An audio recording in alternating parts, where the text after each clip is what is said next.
Welcome back. On today's episode, I will first be making my predictions for the semifinals of the World Cup. Two very exciting games, two matchups with past history. There's some bad blood there, so I'm incredibly excited for those. And then at the end, I will be making a prediction about what I think Netflix will do in response to the Paramount and Warner Brothers merger, likely to be finalized soon. So stay tuned after the break. Welcome back. So I think pretty unquestionably, this is probably the best semifinals matchup between the two games in recent history of the World Cup. Um, Certainly in 22, I don't think Croatia or Morocco were nearly as good as Spain or England are this time around. And in 18, I don't think that England team was nearly as good, nor do I think that Croatia team was particularly great. In 2014, I suppose you could argue the Netherlands-Argentina matchup and the Brazil-Germany matchup were exciting games, but I don't think really either of those matchups are as exciting as what we have this year either. This year, we have the top four ranked teams in FIFA. Um, I think France has a chance to go down as like maybe the all-time great World Cup team. At least I think this attack I think is better than any attack Brazil's ever had. Um, I I think this is more talented than the '98 French team. This team is so talented. They're so deep, especially in the front line. They're all young and they're in their prime. They're just incredibly fun to watch. So that France obviously is a storyline in and of itself. But then you have Spain with young Lamine Yamal, who I'm not as high on him as a lot of other people are. I don't think he's the best player in the world. I much prefer Kylian Mbappe or even Michael Olise or Ousmane Dembele at this point. But he's unquestionably a very talented young player. Spain is a very good team. They still possess the ball better than anyone. They remind me of that 2010 Spanish team where they were great, but they didn't really score a whole lot of goals, and this team doesn't either.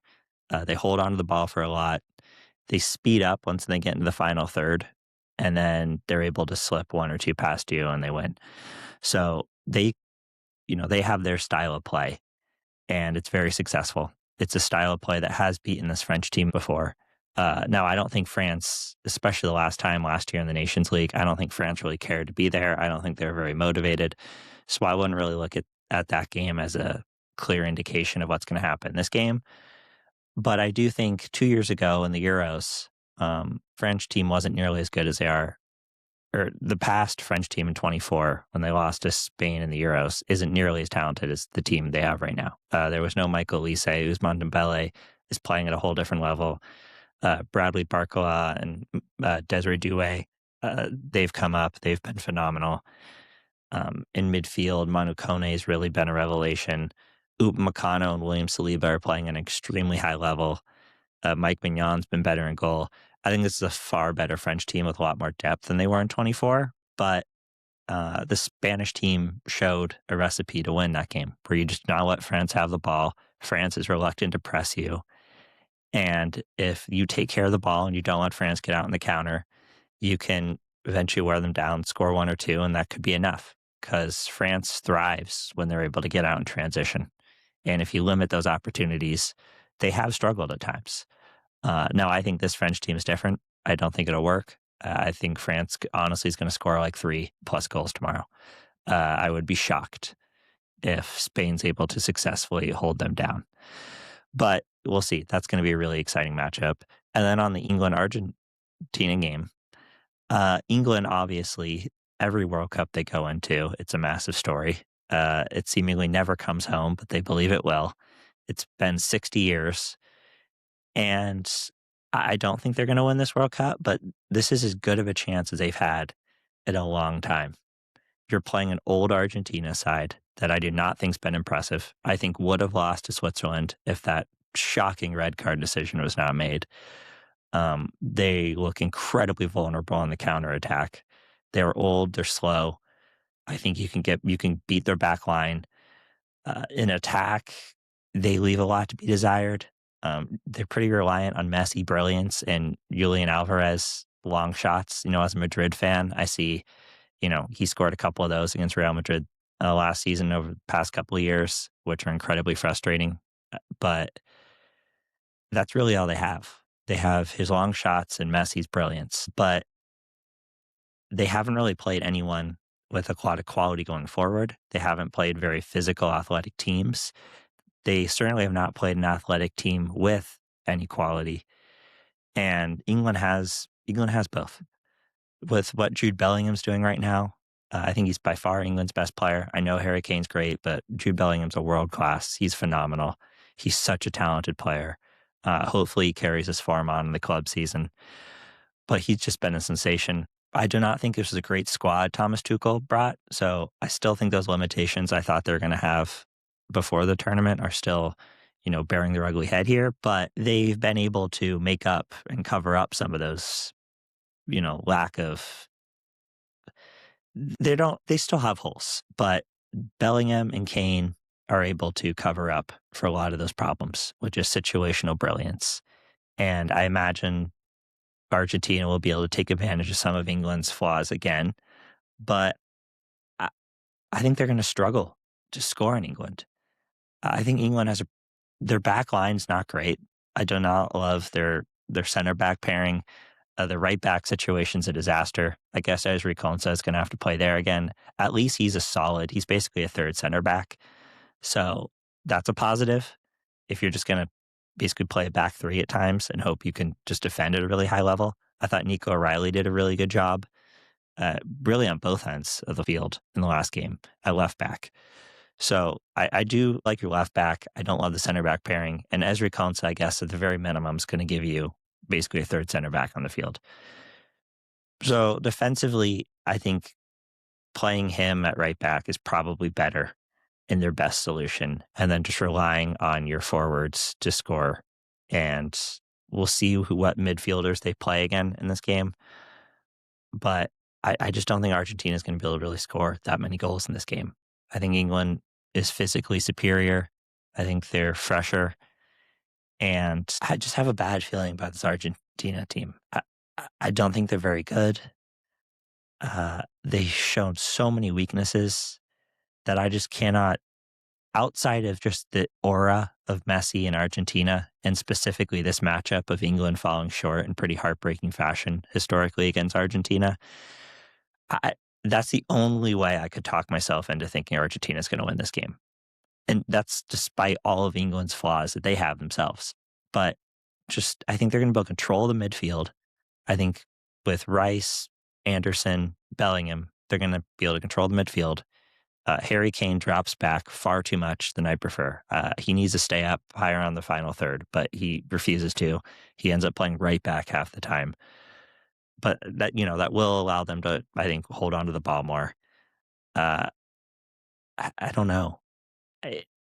We'll have to see what they do with Bukayo Saka. I don't think he's fit enough to play 90 minutes. So it'll be interesting to see if they start him this time and then take him out early, or if they, start Madueke again and then bring him Saka off the bench. I don't think you can really get away with that in this game. I thought Madueke has been awful. I mean, I think he's had an abysmal tournament. He offers absolutely nothing. He actually is a negative. He turns the ball over so many times high up the pitch. Whenever you have a good attacking opportunity, his crosses are horrible. His right foot is terrible. I don't really see how you can get away with starting him. So maybe you have to play Bukayo Saka starting him, but then that's going to mean he's probably not going to finish the full 90. So maybe you move like a Morgan Rogers out to the right if you bring him off the bench instead of Noni Madueke, because I just don't think he can play. He's unplayable. You cannot play him in this game. He's been awful. If he starts and is a disaster, that's going to be like one of the only ways Argentina wins, is because every time they're attacking down the right, England, he just wastes their opportunity. And I do think Argentina at times is pretty solid defensively when they're able to, set 9 guys behind the ball. Where they're vulnerable is in any transition opportunity. They just do not have the pace in the back line. They're old. I don't think they're particularly well coached in their transition moments. They are, cut through far too often. but they are a pretty tough team to break down when they are able to, set their lines and bunker down.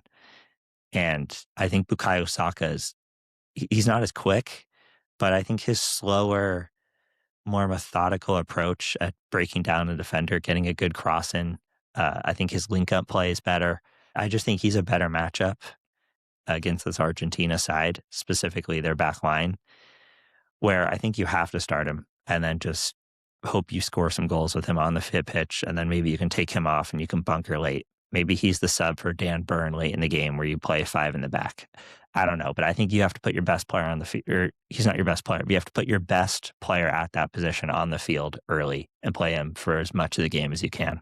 Um, I understand what Thomas Tuchel was thinking by essentially saving him for the second half, but I don't think you can take that chance in this game. You just have to play him the 60 minutes and then take him off, 15 minutes of the second half or something. But he needs to play.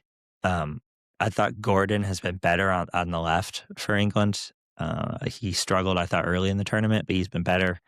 I think he's probably the better option than Marcus Rashford in this game. I think he works harder defensively. I think he'll be more willing to track back, which is important against Argentina because they do have quality going forward, obviously, with Messi and Julian Alvarez. But I think this is going to be an interesting matchup. Argentina, I think, has the mental advantage where I think they're the smarter team. They always find a way of winning. But England has Thomas Tuchel, and despite me complaining about some of his coaching decisions, and I think he picks the wrong player sometimes, I think his talent evaluation is not super great. He's a good cup coach. He wins these cups. He wins the Champions League by being very pragmatic and defensive against Manchester City.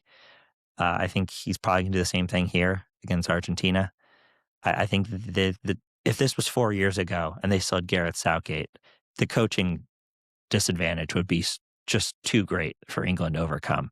I think now, honestly, Thomas Tuchel is probably the better coach, and I like Scaloni a lot, but I think Tuchel in this situation is probably going to put the best tactics out there and figure out a way of winning. I think it's not going to be a high scoring game. I think it's going to be a 1 or 2 goal. Maybe one team scores 2 goals, but I don't think like a 1-0, 2-1 is probably what we're going to see here. I don't know. I think England's going to be physically better. I think they're more dominant in midfield physically. They're going to be able to wear down Argentina a little bit, but I do not trust England's back line enough to be able to hold a clean sheet, probably. So I'm picking 2-1 for England in this game. I think probably Kane or Bellingham scores at least one of those goals, and then we'll see who else scores. But I think Argentina's run ends here. I really do. I think England probably has better options off the bench as well. If this goes to penalties, obviously Martinez is a great penalty keeper. I certainly prefer him over Jordan Pickford. And England has mixed history in penalty shootouts, and Argentina's been phenomenal in penalty shootouts over the last couple of years. But I like England's options off the bench for penalty takers. I like Tony. I like Watkins. I think they're good penalty takers. Bellingham's phenomenal. Harry Kane is pretty good. He has some big misses, but he's a pretty good penalty taker. I just think they have more options at the end of the game where I think they're going to win. I think they have a higher margin of error than Argentina does to pull off this win. So I'm picking England on that side. And then for France, Spain, I hinted at it earlier. I think this is France time. I know Spain is kind of the cool, trendy pick right now. They've had success against France in the past. Obviously, they have phenomenal players. I think their midfield is just phenomenal with Rodri. He's not the player he once was, but he's still very good. Pedri, you have in there, Marino, Fabian Ruiz. I think they're going to dominate the midfield, Spain. I do. I think they're going to win that, especially with Tchouaméni's. Is he available? I think he's important in this game. I honestly would drop, if this was me, and I know Didier Deschamps does not need my help, Rabiot, he loves. And I think Rabiot plays very well for France. But if Tchouaméni's available, I'd honestly drop Rabiot and start Tchouaméni alongside Manu Kone. I think Kone has to start. He's better on the ball. He's a better passer. And I think you need in this game, especially with Spain's quality and their ability to pass out of midfield, you're going to need someone who can pick a pass, pick a long pass over the top, play Dembele in behind, play Mbappe in behind. I think transition is your best opportunity in this game. So you're going to have to be able to, play some balls in behind and let your elite forwards run on the end of it. And Manu Kone is definitely their best passer in midfield that plays. So I think he has to start. I just think Tchouaméni's physicality, if he's fit and ready to go, I think he needs to play. His experience against a lot of these Spanish players for playing with Madrid. He is a very good defensive midfielder. I think he's underrated. He is good in the air, which I think is going to matter in these tight games. He's defending your own corners and defending free kicks, but also he scored big goals. He scored against England last time in the World Cup. He scored a big goal. He's good in the air. Maybe you can nick a winner off a corner in this game. I just think he brings more to the table here, but I imagine it will be Rabiot and Manu Kone tomorrow, which makes me a little anxious that you don't have the defensive stability in midfield, but we'll see. I don't think that's really going to be enough for Spain to pull that off, even though I do imagine they're going to dominate the midfield. I just do not love their back line. I think Marco Correa is good, but he can be gotten. I fancy Dembele's chances against him or Elise's. Aymeric Laporte, I think, is not a good center back. He's only playing for Spain because he was like France's 8th choice center back. Kubasi is a very talented young player, but he's shown that he has flaws. I thought what Portugal did against Spain was fascinating when they basically, since Laporte is a much better passer of the ball than Kubasi is, they just left Ronaldo basically on Laporte and said, do not let him get the ball and let Kubasi dictate, all the passes from the back line. And he was very reluctant to step forward and carry the ball and then pick out a pass. He was pretty much stationary and played a lot of safe passes. I think France should do a similar thing. Just put Mbappe on Laporte and remove him from the game and force Kubasi to do all of the ball progression from the back line. I don't think he's a very great passer. Pedro Porro, I think, is a solid right back, but I think he is very overmatched against Mbappe. Or I think probably Desiree Doué will start tomorrow for France. I could see Bradley Barcola. I think he's a little more I think he offers a little more vertically. I think he's a little more direct with his play. So maybe Deschamps decides to go with Barcola, but I think Desiree Doué is just the better player. He's able to beat people off the dribble 1v1 better. I'd prefer him on the left, and I think he'll cook Pedro Porro tomorrow, or Mbappe if he drifts out left. I just do not think either of their fullbacks are going to be able to really keep up with France's incredible attacking talent. Laporte is slow. He turns like a semi-truck. Kubasi has decent speed for center back, but he's not like a blazing. He's no Van de Ven. Any of these forwards have probably the speed advantage, maybe outside of Elise on him. So any ball played in behind, I fancy France's chances to be able to get on the end of it.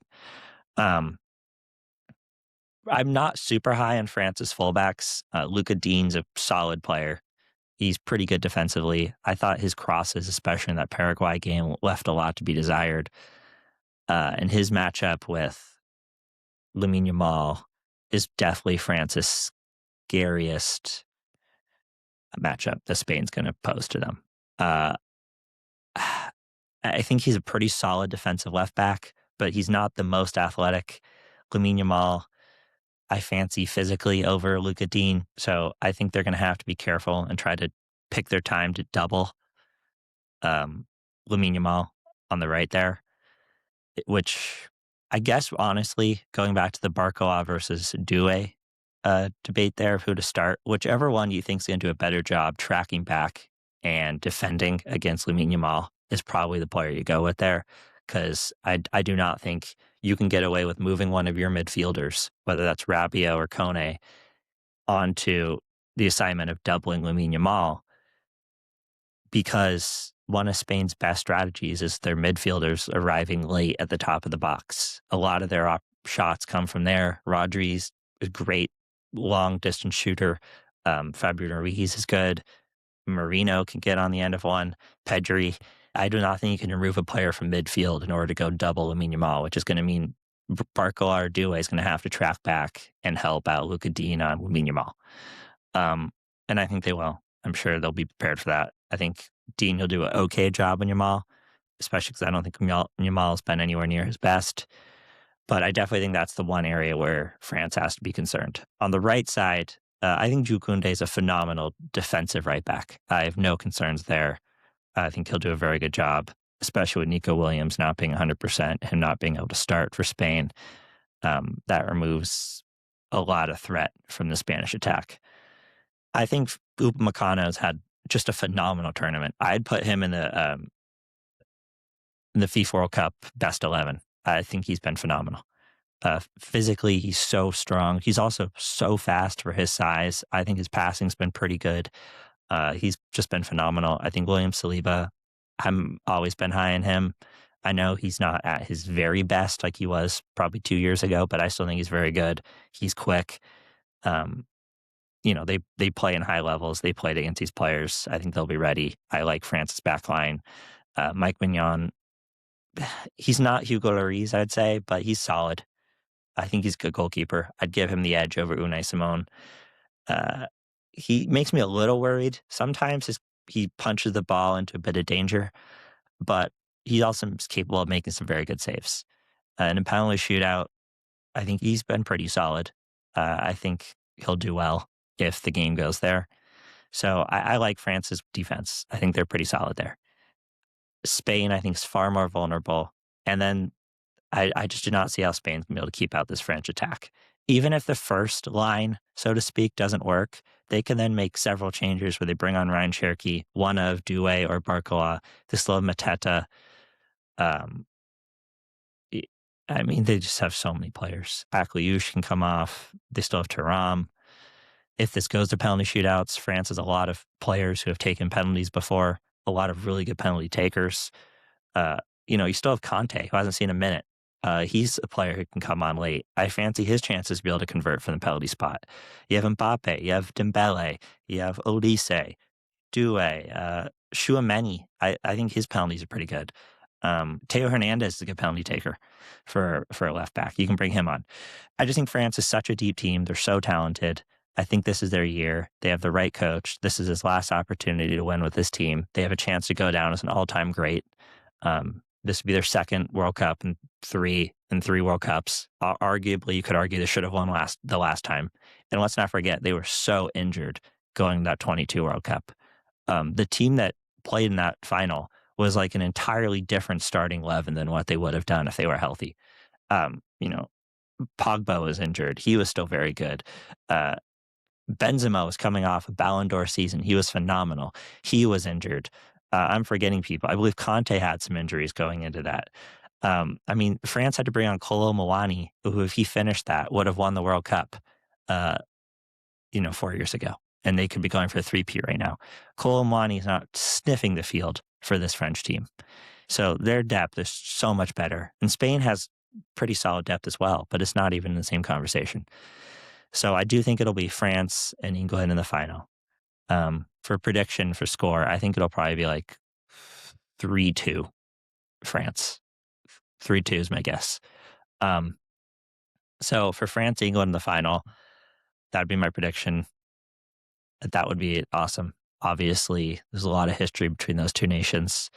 I think that would just be a blast. In New York City, France can wear their Statue of Liberty jerseys and win on American soil like they helped us do back in 76. So I think it'll be pretty poetic for France to beat their arch rival England once again and lift their third World Cup trophy. And I imagine France will be able to beat England. I think England will make it tough on France. I actually think England's going to let France have the ball, would be my prediction in that matchup. Because I think France doesn't play as well when they're in tight spaces. They like a free-flowing open game when they can counterattack. So I imagine England's going to sit back and actually they're going to try to play on the counter and let France have the ball and see if they can just, mucky it up and make it hard. Actually play a little bit like Paraguay in that game and Just see how long he can keep it scoreless, and then see if Jude Bellingham or Harry Kane can nick a goal. I just don't think it's going to work. This French team is too good. I think they're too motivated. They're locked in. They seem to be having fun. They're not going to choke. They're confident. They've done this before. And I just think it's France's year. So I do think France will win. But these games I cannot wait for them. They're so exciting. I want France. I'm a big Mbappe fan. I think he's an underrated player. The level of hate he gets from specifically club fans who root against Real Madrid, obviously, but then even some of the Real Madrid fans who dislike him blows my mind. He is going to go down if he wins this World Cup as the greatest international player of all time already. He'll almost certainly be leading at the end of this World Cup in all-time World Cup goals. But then if he doesn't, he'll have 2030. He could even have 2034, probably. So he will be the all-time leading goal scorer in World Cup history. He's going to have two, if he's able to pull this off, he's going to have 2 World Cups and a World Cup hat trick in the final and the one that they lost. He's just phenomenal. When he puts on that French jersey, he's always great, but he becomes just a whole different level of player. So I think it'll be great for France to win this. I hope they do. I think they're going to be like the Brazil in the past, where they can really become a dynasty. They're producing more and more technical and physically superior athletes right now. I see no sign that this conveyor belt of talent coming out of Paris is going to end anytime soon. The diversity of Paris specifically is resulting in just so many talented players coming up right now. I really think France should be kind of a blueprint for what America hopes to achieve through soccer. We have a very diverse community. We have a big population. We have phenomenal athletes here. If we can get them better training earlier on, we can change the pay-to-play system in America. We should be able to create a plethora of super talented, great athletes like France has, because France is the most technical and they're the best athletes, which is what America should aim to do. Look at basketball. France could win the 28 Olympics as well. Victor Wembanyama is the best player in the league. More and more young French players are coming up. I think in the next 2 drafts, we're going to see more first-round picks from France.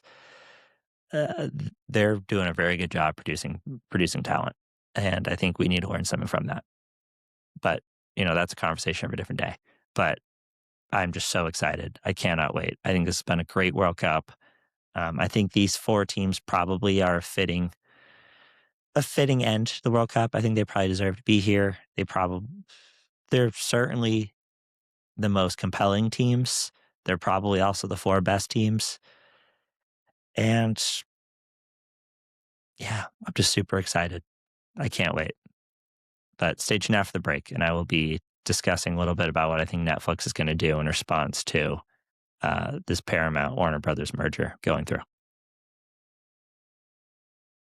Welcome back. So I think it looks increasingly more likely that the Paramount Warner Brothers deal will be approved. I know some AGs in blue states are trying to block it. I don't think that's really going to happen. I imagine they might actually reach out to some of the Democrats and try to ease some of their concerns and find a way through to get this deal done, which means, I don't think it's that big of a deal for Netflix, but them pursuing Warner Brothers did really hurt their stock value. Wall Street did not like that potential merger. They would have had to take on a lot of debt. Netflix historically has been reluctant to do that. And I think it kind of spooked some investors that, they kind of showed their cards there, which Netflix has not historically done. They've kind of always kept their powder dry. And that was a big move. And they walked away with a couple $2 billion in the breakup fee there. But they do seem to kind of been hurt a little bit optically from the deal not going through. And they have a real engagement problem. Their shows don't really grow. And I heard this recently from Matt Bellany, which I agree with. And I thought this like a year ago, When Netflix kept talking about YouTube, because Netflix is still by far the largest streamer, by far.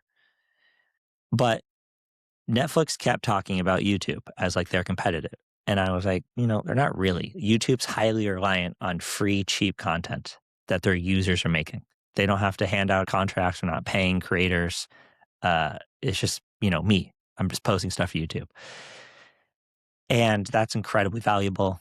It's by far the most visited site. But Netflix, people have to pay for that. I actually don't know what it costs for Netflix, but like between 10 to, I'm assuming like 20 something dollars it costs a month.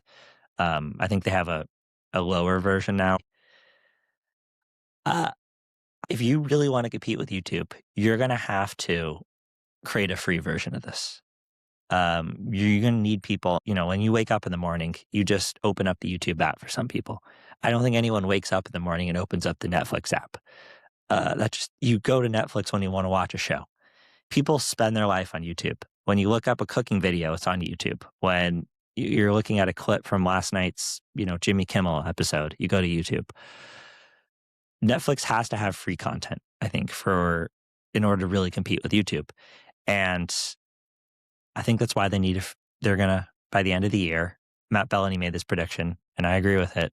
I think they're going to release a free tier for Netflix where they're going to put a lot of like the podcasts that they've basically paid to take from YouTube, like a lot of the Ringer podcasts.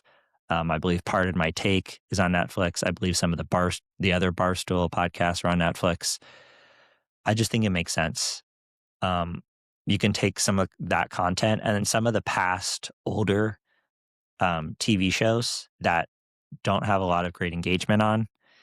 You can move that to the free tier, and you can kind of open it up to more people, and then probably some of the people who choose the free tier will ultimately end up paying for, one of the paid tiers so they get access to all the content. I just think they need more people's eyeballs on the Netflix app if they actually want to compete with YouTube, because they're not even close to where YouTube is. And I just don't think you can have a paid service ever be as large as one of these social media platforms, specifically YouTube, because it's free. And more than even being free, it's that, YouTube, you go to see individuals' content. It's like you can make posts on YouTube. You can make announcements on YouTube. You go to see music videos from your favorite artists on YouTube. You go to see interviews on YouTube. There's just so much more like cheap, accessible content on YouTube than on Netflix. And you're just never going to be able to compete with paid, not even highbrow. I don't even mean like HBO's, like they make prestige TV shows, but just paid scripted television is never going to be able to compete with, practically AI slop that you're able to throw out on YouTube. Um, it's just a numbers game here. You need more eyeballs, which means you need more content in order to gain those eyeballs. And I think Netflix is going to make a free version to get more people on, and I think they're going to pay to get more and more, like big podcasts from YouTube on a Netflix would be my prediction, because they need the big, the people who are able to draw large audiences on YouTube. They need to move that to Netflix. So that would be my prediction of what's going to happen here at Netflix. And I think more streaming platforms are also going to go about or look at releasing a free tier. I think, unfortunately, the reason why I wanted to bring this up is I think the quality of content is going to get lower and lower. And I think what these companies are going to figure out is you just need eyeballs, and you just need a bunch of people clicking in order to make money. And I think advertising, being able to have a free version where you're selling ads, is going to be far more lucrative than paid streaming services. So I imagine we're going to get shittier, cheaper content on a free app rather than the future being highbrow, prestige, really high quality television like we're seeing on HBO on a paid service, which, I think is a bit of a bummer. But, we'll see. That's how it goes. But I think by the end of the year, we'll see a Netflix free version of an app. I really do. Thank you for watching. I'll be back Thursday.